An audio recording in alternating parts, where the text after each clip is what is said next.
Mainly grown for foreign exchange earnings and income generation by smallholder farmers, macadamia nut farming is mostly found in eastern and central parts of Kenya, such as Meru, Murang'a, Kiambu, Nyeri, and Kirinyaga counties, and some areas of western Kenya. This week on The Process, Jackie Wambiru helps us take a closer look at macadamia nut processing.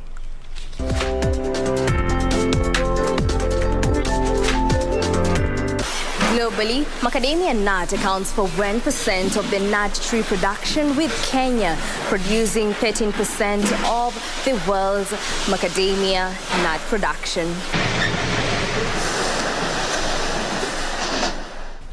At the River Machakos County at the export processing zone, wet macadamia nuts are received from the field.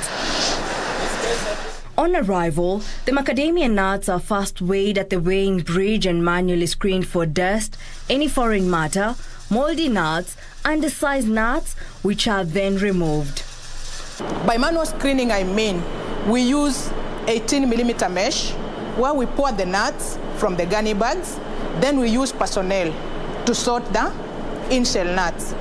Here we remove the undersize, we remove dust, we remove any foreign matter, and any moldy nuts, we remove it at this point.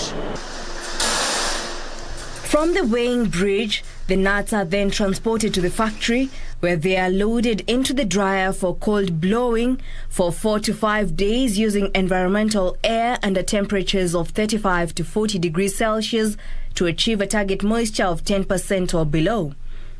The nuts are then offloaded from the dryer for washing in chlorinated water. The nuts are then loaded on the dryer for final drying at 48 to 50 degrees Celsius to achieve a target moisture of less than 2% or below.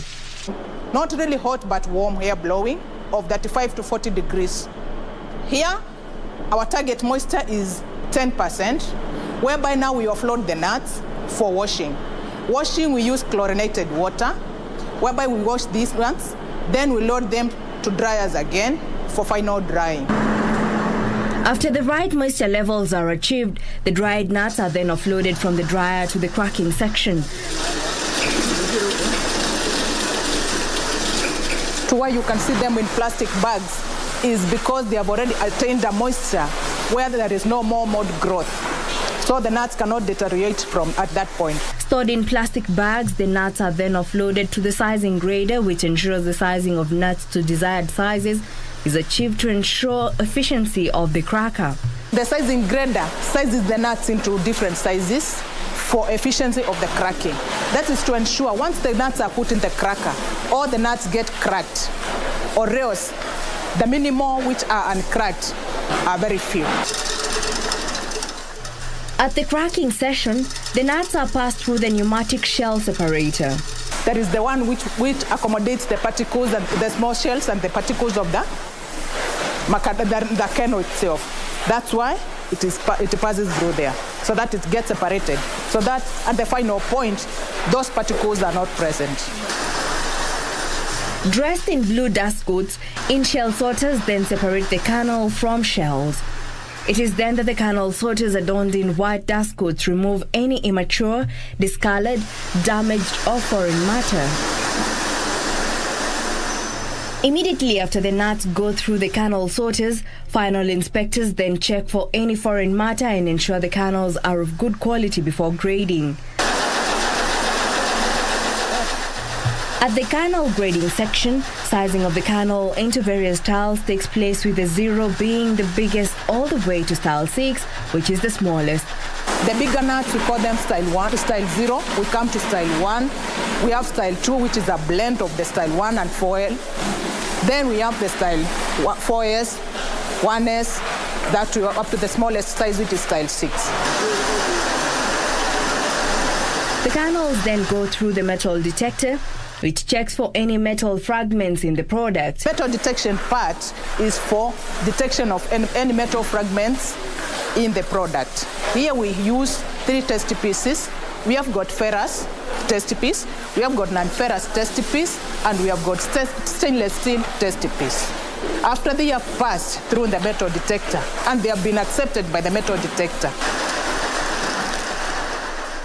Vacuum packing then takes place where accepted nuts are weighed into aluminium pouches of 11.34 kilograms. Here, white spot nitrogen gas is then splashed onto the nuts. We package in aluminium pouches is because the aluminium pouches have been completely tested to ensure that there are no pinholes.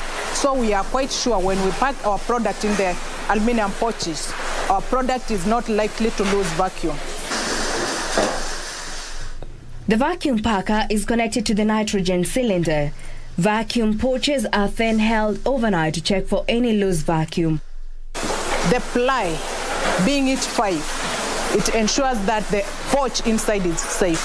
It won't get damaged on the way as it is on shipment. Once it is confirmed of the absence of loose vacuum, the pouches are then put into secondary packaging in a corrugated 5-ply carton and sealed, ready for export. Our customers comprise of China, US, UK, Canada. Reporting for The Process, I'm Jackie Wambiru.